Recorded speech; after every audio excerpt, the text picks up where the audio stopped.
Corona ভাইরাসের সংক্রমণ বাড়তে থাকলে দেশের প্রাথমিক, মাধ্যমিক ও উচ্চ মাধ্যমিক পর্যায় সহ সব শিক্ষা প্রতিষ্ঠান খোলার তারিখ পেছাতে পারে বলে জানিয়েছেন শিক্ষামন্ত্রী ডাক্তার দীপুমনি। আজ এক অনুষ্ঠানে তিনি একথা বলেন। এদিকে বৃহস্পতিবার শিক্ষামন্ত্রী বলেছিলেন 16 মার্চ পর্যন্ত দেখব, তখন সংক্রমণ পরিস্থিতি কি দাঁড়ায় সেটার উপর বিবেচনা করে একটা ঘোষণা দেব। তবে এখনো পর্যন্ত আমরা শিক্ষা প্রতিষ্ঠান খোলার পক্ষে।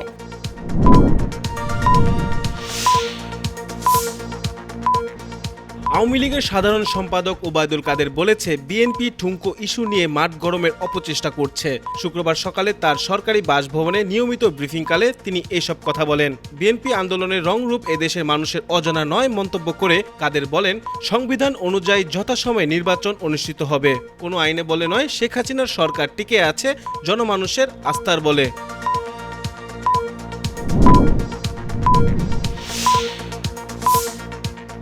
বিএনপি মহাসচিব মির্জা ফখরুল ইসলাম আলমগীর বলেন, আওয়ামী লীগকে বাঁচাতে চাইলে দেশের মানুষের কাছে ক্ষমা চেয়ে নিরপেক্ষ সরকারের অধীনে নির্বাচন দিতে হবে। রাজধানীর মহানগর নাট্যমঞ্চে জাতীয়তাবাদী কৃষক দলের জাতীয় কাউন্সিলে কথা বলেন তিনি। ফখরুল আরও বলেন, আওয়ামী লীগ যখনই ক্ষমতায় এসেছে তখনই গণতন্ত্র হরণ করে মানুষের উপর নির্যাতন করেছে।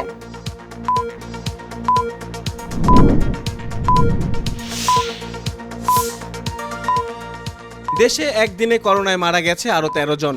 এ নিয়ে দেশে করোনায় মারা গেছে 8,515 জন। একদিনে নতুন করে 166 জন সহ দেশে মোট করোনায় আক্রান্ত হল 5,55,222 জন। তাদের মধ্যে সুস্থ হয়েছে 5,09,172 জন। স্বাস্থ্য অধিদপ্তরের এক সংবাদ বিজ্ঞপ্তিতে এ তথ্য জানানো হয়।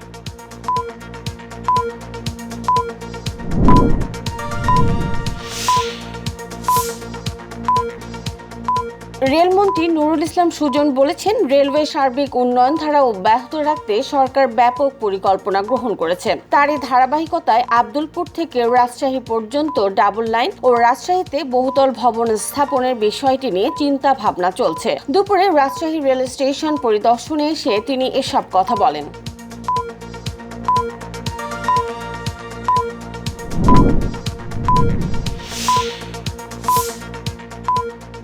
বসুরহাট পৌরসভার মেয়র কাদের মির্জা জানিয়েছে, কোম্পানিগঞ্জে অস্ত্রের রাজনীতি বন্ধ করে ব্যবস্থা নিতে হবে। দুপুরে আহত নেতা কর্মীদের দেখতে গিয়ে তিনি কথা বলেন।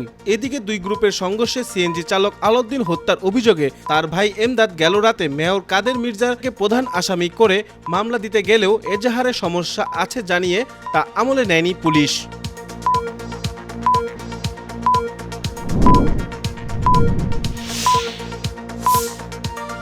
ডেনমার্কে কয়েকজন ভ্যাকসিন গ্রহীতার রক্তে জমাট বাঁধা ও একজনের মৃত্যুর পর সতর্কতামূলক পদক্ষেপ হিসেবে সাময়িক সময়ের জন্য অক্সফোর্ড অ্যাস্ট্রাজেনেকার উদ্ভাবিত করোনার ভ্যাকসিন প্রয়োগ স্থগিত করেছে ডেনমার্ক, নরওয়ে, ইতালি সহ 8টি দেশ। যদিও ইউরোপীয় ইউনিয়নের ওষুধ সংস্থা জোর দিয়ে বলে আসছে, ভ্যাকসিন নেয়ার কারণে রক্ত জমাট বাঁধার কোনো ইঙ্গিত পাওয়া যায়নি।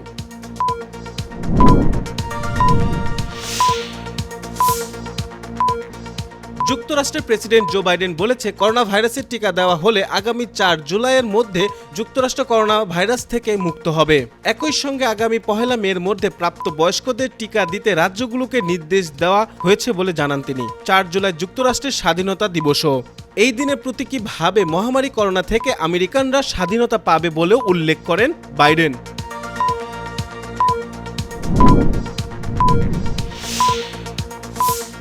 নির্বাচনের প্রচারে গিয়ে পায়ে আঘাত পাওয়া পশ্চিমবঙ্গের মুখ্যমন্ত্রী মমতা বন্দ্যোপাধ্যায় জানিয়েছেন, প্রয়োজনে হুইল চেয়ারে করে নির্বাচনী প্রচারে ঝাঁপিয়ে পড়ব। বৃহস্পতিবার হাসপাতালের কেবিন থেকে কর্মী সমর্থকদের উদ্দেশ্যে দেয়া এক ভিডিও বার্তায় তিনি বলেন, 2-1 দিনের মধ্যেই তিনি প্রচার শুরু করবেন। তবে মমতা প্রচারে অংশ নিতে চাইলে চিকিৎসকরা কি সিদ্ধান্ত নেবেন তা এখনো জানা যায়নি।